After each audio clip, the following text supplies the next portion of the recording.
Hi friends, ಎಲ್ರಿಗೂ ನನ್ನ ನಮಸ್ಕಾರ. ನಾನ್ ನಿಮ್ಮ Pushpa Nagaraj, star reader cum numerologist. ಎಲ್ರು ಹೇಗಿದ್ದೀರಾ? ನಾನ್ ಇವತ್ತು ಆಕ್ಚುಲಿ ವರಮಹಾಲಕ್ಷ್ಮಿ ಹಬ್ಬದ ಬಗ್ಗೆ ಮಾತಾಡೋದಕ್ಕೆ ಬಂದಿದ್ದೀನಿ.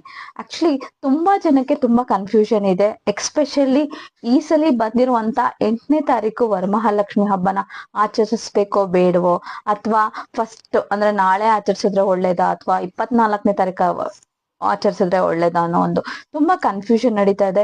ಕೆಲವರು 8ನೇ ತಾರೀಕು ಆಚರಿಸೋದ್ರಿಂದ ಕೆಟ್ಟದ್ದು, ಹಾಗೆ ಹೀಗೆ ನ್ಯೂಮರಾಲಜಿಸ್ಟ್ ಹಾಗೆ ಹೇಳ್ತಾ ಇದ್ದಾರೆ. 8 is a not good number, ಅಂದ್ರೆ 8 ತುಂಬಾ ಇದಾಗುತ್ತೆ, ಕಷ್ಟಗಳು ಬರುತ್ತೆ ಅಂತೆಲ್ಲ ಹೇಳ್ತಾ ಇದ್ದಾರೆ. ಆದ್ರೆ ನಾನು ನ್ಯೂಮರಾಲಜಿಸ್ಟ್ ಆಗಿ ನಾನು ಹೇಳ್ತಾ ಇರೋದು ಏನಂತ ಹೇಳಿದ್ರೆ, 8ನೇ ತಾರೀಕೆ ನೀವು ವರಮಹಾಲಕ್ಷ್ಮಿ ಹಬ್ಬವನ್ನ ಮಾಡಬಹುದು. ಯಾಕೆ ಅಂದ್ರೆ 8 ಅಂದ್ರೆ ನಿಮ್ಗೆ ಗೊತ್ತು, ಅಷ್ಟ ಲಕ್ಷ್ಮಿ ಅಂತ ಹೇಳ್ತಾರೆ, ಅಷ್ಟ ದಿಕ್ಕುಗಳು ಅಂತ ಹೇಳ್ತಾರೆ.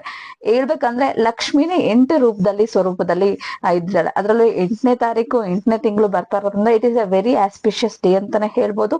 ಮತ್ತೆ ಪುರಾಣಗಳ ಪ್ರಕಾರ ಅವರು ಯಾವ ದಿನ ಮಾಡಿದ್ರೆ ಒಳ್ಳೇದು ಅಂತ ಆಲ್ರೆಡಿ ನಮ್ಮ ಹಿರಿಯರು ಮಾಡುವಂತ ದಿನದಲ್ಲೇ ಮಾಡ್ರೆ ಅದರ ದಿನದಲ್ಲಿರುವಂತ ಒಂದು ಸ್ಪೆಷಲ್ ಎನರ್ಜೀಸ್ ನಮಗ್ ಸಿಗುತ್ತೆ ಅಂತಾನು ಹೇಳ್ಬೋದು. ಜೊತೆಗೆ ವರಮಹಾಲಕ್ಷ್ಮಿ ಹಬ್ಬವನ್ನ ಅವತ್ತೇ ಆಚರಿಸಿದ್ರೆ ತುಂಬಾನೇ ಒಳ್ಳೇದು. ಅಂಡ್ ನಾವು 8 ಅಂತ ಹೇಳಿದ್ರೆ ನಮ್ಮ ಏಂಜಲ್ ನಂಬರ್ ಪ್ರಕಾರ ನೋಡ್ಬೋದು. ನಾವು 888 ಬಂದ್ರೆ ನಾವು ಹೇಳ್ತೀವಿ ಮನಿ ಫ್ಲೋ ಚೆನ್ನಾಗತ್ತೆ ಅಂತ. ಸೊ ಅವತ್ ಮಾಡೋದ್ರಿಂದ ನಿಮ್ದು ಯಾವ್ದೇ ರೀತಿಯಾದಂತ ದುಡ್ಡಿನ ಪ್ರಾಬ್ಲಮ್ಸ್ ಏನು ಬರಲ್ಲ, ಮನೆಯಲ್ಲಿ ಯಾವ್ದಾದ್ರು ಪ್ರಾಬ್ಲಮ್ಸ್ ಬರೋದಂತ ತುಂಬಾ ಊಹಾಪೋಹಗಳ ತುಂಬಾ ನಡೀತಾ ಇದೆ.